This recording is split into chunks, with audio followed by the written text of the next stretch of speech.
The house was too quiet, the kind of silence that presses against your eardrums like a hell breath. Balloons sagged in the corners, their helium leaking out, just like the joy that had drained from the room. Streamers hung limp over the dining table, where a half-eaten chocolate cake sat, its candles never lit. I stood in the kitchen, clutching a crumpled paper plate, staring at the untouched pizza slices congealing in their boxes. My son, Ethan, had gone to bed an hour ago, his 10th birthday party at Ghost Town. Not one family member had shown up. Not my sister, not my cousins, not even my mother. The absence stung like a slap, but it was a text I received a week later that carved a hole in my chest. Sorry we missed Ethan's party, sweetie. Things got complicated. Can we talk? I reread Mom's message, my thumb hovering over the screen. Complicated. That word gnawed at me, vague and slippery, like a lie you can't quite catch. My husband, David, was sprawled on the couch, scrolling through his phone, oblivious to the storm brewing in my head. I wanted to ask him why no one came, why his family, our family, had ghosted us. But something in the air felt wrong, like the moment before a glass tips over the edge of a table. I set the phone down and forced a smile. Ethan's okay, I said, more to myself than to him. He'll get over it. David glanced up, his hazel eyes catching the lamplight. Yeah, kids are resilient. He had fun with his friends, right? His voice was casual, but there was a tightness to it, like he was reading from a script. I nodded, though Ethan's friends hadn't stayed long. They'd sensed the awkwardness, the empty chairs, the forced cheer in my voice as I cut the cake alone. I'd told myself it was fine. People get busy. Plans fall through. But Mom's text, that single word, complicated, felt like a pinprick in a balloon stretched too thin. The next morning, I drove to Mom's house, the text still burning in my mind. The suburbs blurred past, all manicured lawns and identical mailboxes, but my thoughts were a tangle of doubt and dread. Why hadn't she called sooner? Why hadn't anyone called? The radio played some upbeat pop song, but it felt like mockery against the ache in my chest. When I pulled into her driveway, the sight of her red sedan parked next to David's truck stopped me cold. My hands tightened on the steering wheel, the leather creaking under my grip. David was supposed to be at work. He'd kissed me goodbye that morning, his lips quick and perfunctory, muttering about a deadline. So why was his truck here? I sat there, engine idling, my pulse hammering in my throat. The air inside the car felt thick, suffocating. I could go inside, demand answers. But what if I was wrong? What if it was nothing, a flat tire, a quick visit? My mind spun excuses, each one flimsier than the last. I forced myself out of the car, my sneakers scuffing against the gravel. The front door was unlocked, and the house smelled of coffee and lavender, Mom's signature scent. Voices drifted from the kitchen, low, intimate, punctuated by a soft laugh. David's laugh. I froze in the hallway, my heart a fist in my chest.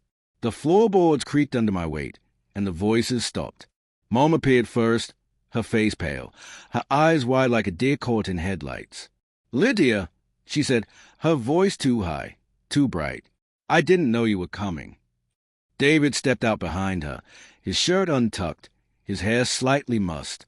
He looked at me, and for a split second, his face was blank, like he'd forgotten how to act human. "What's going on?" My voice sounded small, like it belonged to someone else. I wanted to scream, to throw something, but my body felt heavy, rooted to the spot. David rubbed the back of his neck, a gesture I'd seen 1,000 times when he was nervous. "It's not what you think," he said, but his words were hollow, rehearsed. Mom's hands fluttered to her necklace, twisting the pendant like she could choke the truth out of it. "Not what I think." I echoed, my voice rising now, sharp and jagged. "Then why are you here, David? Why didn't anyone come to Ethan's party? What's so complicated?" The words spit out of me like venom, and Mom flinched. "Lydia, please," she said, stepping forward, her hands outstretched. "Let's sit down. Let me explain." But I didn't want to sit. I wanted to run, to rewind the day, to unsee David's truck, to unhear that laugh. My eyes darted between them, searching for clues, a lipstick stain, a too close touch, but all I saw was guilt, thick and palpable, hanging in the air like smoke. "How long?" I asked, my voice cracking. "How long have you been lying to me?" David's jaw tightened, but he didn't answer. Mom's eyes filled with tears, and she whispered, "It's not what you think." But it was. I could feel it in the way my stomach churned, in the way my trust shattered like glass underfoot. My mother, my husband. The betrayal wasn't just a knife. It was 1,000 tiny cuts, each one bleeding out a memory of family dinners, shared holidays, Ethan's proud smile as he blew out candles in years past. I backed away, my hands shaking. "You both kept this from me," I said, my voice barely above a whisper. "You let my son sit in an empty room, waiting for his family, while you, what? Snuck around behind my back."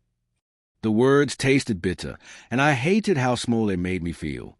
David stepped toward me, his hands raised like he could stop the truth from spilling out. "Lydia, it was a mistake. It didn't mean anything." "A mistake?" I laughed, a harsh, broken sound. "You let Ethan think his family didn't care about him. You let me think I'd done something wrong." My voice broke, and tears burned my eyes, but I refused to let them fall. "You're my husband. She's my mother."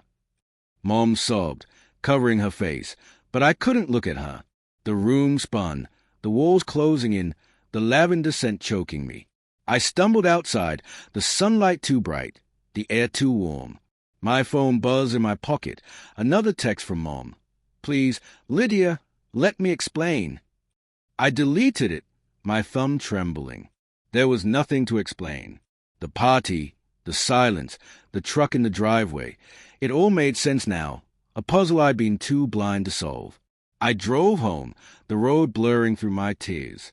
Ethan was at school, oblivious to the wreckage waiting for him. How do you tell a 10-year-old his family is a lie? How do you rebuild trust when the people you love most have torn it apart? I pulled into our driveway, the house looming like a stranger's. Inside, the balloons were still there, deflated now, a cool reminder the day no one came.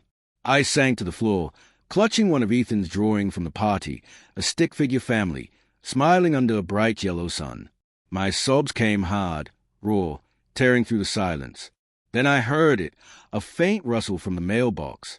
I wiped my face and stumbled outside, pulling out a single envelope. My name was scrawled in Mom's handwriting, but the postmark was from a week ago, the day of Ethan's party. I tore it open, my hand shaking.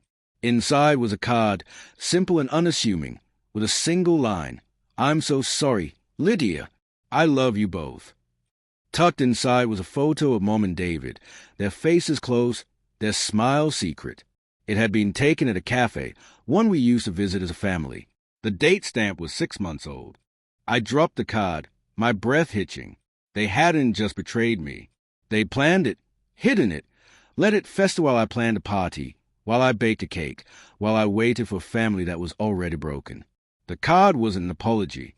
It was a confession, mailed too late, arriving like a final, cruel twist of the knife.